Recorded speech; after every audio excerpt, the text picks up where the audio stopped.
जाए, न इस मौजू को छेड़ा जाए।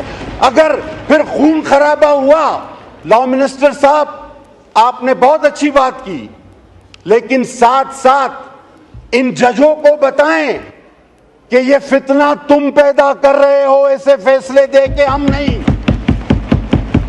ये फितने नहीं होने चाहिए, यहां तक तो मैं आपके साथ हूं, लेकिन फितना पैदा करने वाले को कितनी बड़ी सजा मिलेगी, एक बार फिर माशाल्लाह खड़े होकर यह भी बता दीजिए कि जो इस 25 करोड़ आवाम में फितना पैदा करता है, जो पता नहीं कितनी लाखों में तनख्वाहें लेकर इस कौम को अपनी कलम के जरिए इस आग में झोंकना चाहता है, हमारे ईमानों पर ज़र्ब लगाना चाहता है, हमारे जज्बात पर खेलना चाहता है, उसको कितनी बड़ी सजा हम देने जा रहे हैं, यह भी पता होना चाहिए जी।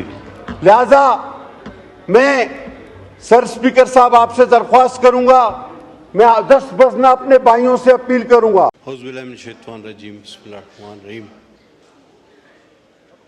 लाखों करोड़ों दुरूद खातमुन नबीन हज़रत मोहम्मद मुस्तफ़ा सल्लल्लाहु अलैहि वसल्लम। सिराज, जिस मौजू पर हम बात कर रहे हैं इंतहाई हसास और पूरी जिम्मेदारी से मैं कह सकता हूं कि हर मुसलमान, चाहे वो बहुत नमाजी परहेजगार हो या कलमा गो हो, सिर्फ उन सबको इस मसले पर उतना ही जोश, उतना ही गम और उतना ही गुस्सा होता है जितना कि किसी आलिम फाजिल को हो सकता है। सर, सबसे पहले तो ये बात बता दी जाए कि देखें, अगर किसी को सज़ा देने का हक नहीं है, और ये बात ठीक है, तो किसी को ऐसे फैसले देने का हक भी नहीं है कि लोग खुद सजाएं देने पे तैयार हो जाएं। ये आप भी जानते हैं, मैं भी जानता हूं, ये ऐवान भी जानता है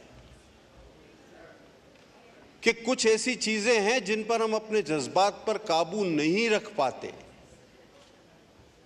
और ये मसला उसमें सरे फहरिस्त है। अगर जो असल मसला है हम उसकी तरफ देखें और उस पर बात करें, तो मैं मुझसे पहले जो खतीब थे उनसे बिलखुसूस और बिलमूम पूरे हाउस से ये बात कहना चाहूंगा कि दरअसल फितना कहां है। फितना ह्यूमन राइट्स के नाम पर, इंसानी हुकूक के नाम पर मगरिब से फैलाया जाता है। ये मुर्तिद वहां जाते हैं और कहते हैं जी पाकिस्तान पे हम पे बहुत जुल्म हो रहा है। हजारों वीडियोस, सैकड़ों वीडियोस आप सबने देखी, और मगरिब चूंकि इस्लाम के बारे में जानता नहीं, तो वो ये कहता है कि भाई आप लोग इनको मुसलमान क्यों नहीं मानते। मुसलमान, मैंने इससे पहले कुछ दिनों पहले एक हाउस में एक जिक्र किया था, बाद में पता चला कि उन जज साहब ने अपनी तस्हीह कर ली थी। वो हाई कोर्ट के जज साहब ने एक फैसले में लिख दिया the sect of Muslims, it's a minority. अब सब असल बात की तरफ आए। हम आज ये पैगाम इस हाउस से मगरिब के उन दानिश्वरों को, उन इंसानी हुकूक के अलमबरदारों को, उन झूठे किस्से ख्वानों को, उन इंसानियत के झूठे नारे बुलंद करने वालों को लाउड एंड क्लियर ये पार्लियामेंट आज ये मैसेज देना चाहती है कि भाई जुल्म हम नहीं कर रहे, हमला तो हम पर हो रहा है। हमसे पूछा गया कि भाई आप इन्हें मुसलमान क्यों तस्लीम नहीं करते। हमने कहा भाई बात सुनो, यहूदी हजरत मूसा को मानते हैं, तौरात को मानते हैं, वो यहूदी हैं, ठीक है। लेकिन अगर वो साथ साथ हजरत ईसा को भी मानना शुरू कर दें तो क्या वो यहूदी रहेंगे? Answer is no. इसी तरह ईसाई हजरत ईसा को मानते हैं, इंजील को मानते हैं, वो ईसाई हैं, ठीक है। लेकिन अगर वो साथ साथ किसी और नबी को भी मानना शुरू कर दें तो क्या वो ईसाई रहेंगे? The answer is no. ओ भाई, इसी तरह अगर ये मुनाफिक अपने आप को मुसलमान कहते हैं और मेरे आका मोहम्मद सल्लल्लाहु अलैहि वसल्लम के अलावा किसी को नबी मानते हैं तो ये कभी भी मुसलमान नहीं हो सकते, ये कभी भी मुसलमान नहीं हो सकते। ये तो हम पर हमला है, ये हमारा टाइटल इस्तेमाल करते हैं। करोड़ों में से 2, 4, 5 अलग लोग होकर और मगरिब से कहो कि तुम इन्हें सियासी पनाहें दो, इंसानी हुकूक के परचम बुलंद करो। एक सीडी की कॉपीराइट हो जाती है किसी फिल्म की तो कानून लागू हो जाते हैं। कॉपीराइट को बहुत बड़ा जुर्म बना के पेश किया जाता है। आज ये मुनाफिक अपने आप को मुसलमान कहते हैं, अपनी तहरीफ शुदा किताब को मेरा कुरान कहते हैं, लेकिन इनको ये कॉपीराइट नजर नहीं आता। इनकी आंखों पर पट्टी बंधी हुई है। ये लाउड एंड क्लियर मैसेज हमारी तरफ से जाना चाहिए। इस मुकद्दस ऐवान ने अजीम फैसले जो किए उनमें से ये एक अजीम तरीन फैसला है और ये हमेशा के लिए एक मोहर है।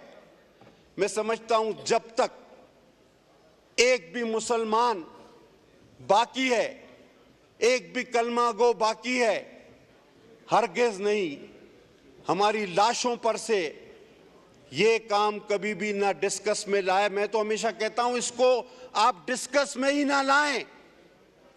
ये खत्म शुदा चैप्टर है, ये क्लोज है, इस पर मोहर लग चुकी है। एक सवाल कि ये मुर्तद, आपको शायद पता ना हो, मैं एक बात, शायद अगर जिन लोगों को पता ना हो, मैं एक बात का उनके इल्म में इजाफा करूं कि ये अपनी उन किताबों का ये मुर्तद जो अपने आप को पता नहीं क्या कहता है, मैं तो वो लफ्ज भी इस्तेमाल नहीं करता, ये अंग्रेजी में तर्जुमा नहीं कराता है। इदरीस साहब, पता है आप क्यों? बहुत कम लोगों को पता है कि ये अपनी जो उसकी मिर्जा मुर्तिद की लिखी हुई किताबें हैं उसका अंग्रेजी में तर्जुमा नहीं कराते, क्योंकि नाऊजुबिल्लाह नाऊजुबिल्लाह नाऊजुबिल्लाह मैं दोहरा नहीं सकता जो इस मुर्तिद ने उन किताबों में दीगर अंबिया और शोहदाए करबला, जिनके अब मज़ारात पे मैं आगा साहब और शगुफ्ता हाजिरी देने गए, वो शहजादे जन्नत के जिनके लिए हुजूर सल्लल्लाहु अलैहि वसल्लम अपने सजदे तवील कर देते थे, तो वहां भी कुछ लोग कहने लगे कि पता नहीं आप किस फिरके से हो, इस फिरके से हो। फतवे ना दें, लेकिन मैं चाहता हूं ऐसा माहौल भी पैदा न करें कि हम मुसलमानों की सबसे बड़ी दौलत हमारा ईमान और आका नामदार खातमुन नबीन पर ईमान है। वो खातमुन नबीन है, हज़रत मोहम्मद मुस्तफ़ा सल्लल्लाहु अलैहि वसल्लम आखिरी नबी थे, हैं और रहेंगे जब तक भी एक मुसलमान बाकी है, उसकी सांस में सांस बाकी है। न इस मसले को छेड़ा जाए, न इस मौजू को छेड़ा जाए। अगर फिर खून खराबा हुआ, लॉ मिनिस्टर साहब आपने बहुत अच्छी बात की, लेकिन साथ साथ इन जजों को बताएं कि ये फितना तुम पैदा कर रहे हो, ऐसे फैसले दे के हम नहीं।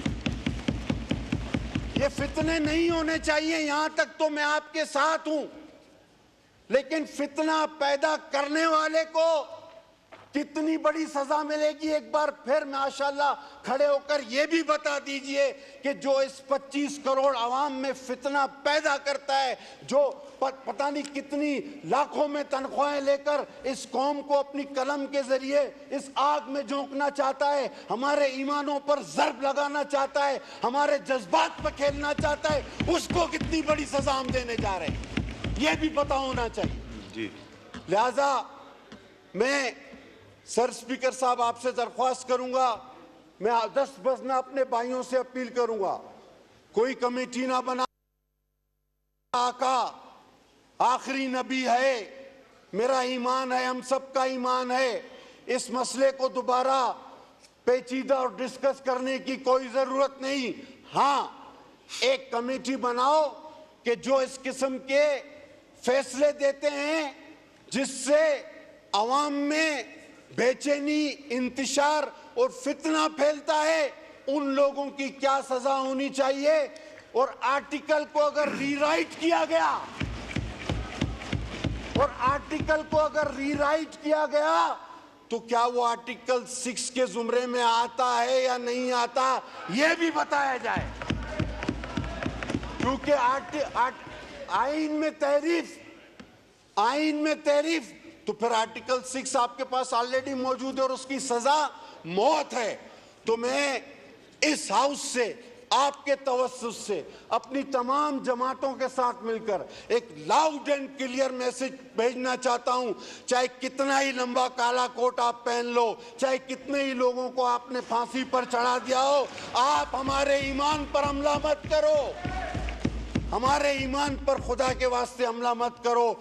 हजरत मोहम्मद मुस्तफ़ा सल्लल्लाहु अलैहि वसल्लम की जो शान है वो हमेशा रहेगी, तुम कुछ नहीं कर सकते। बहुत शुक्रिया जनाब। प्रोफेसर गफूर हैदरी साहब।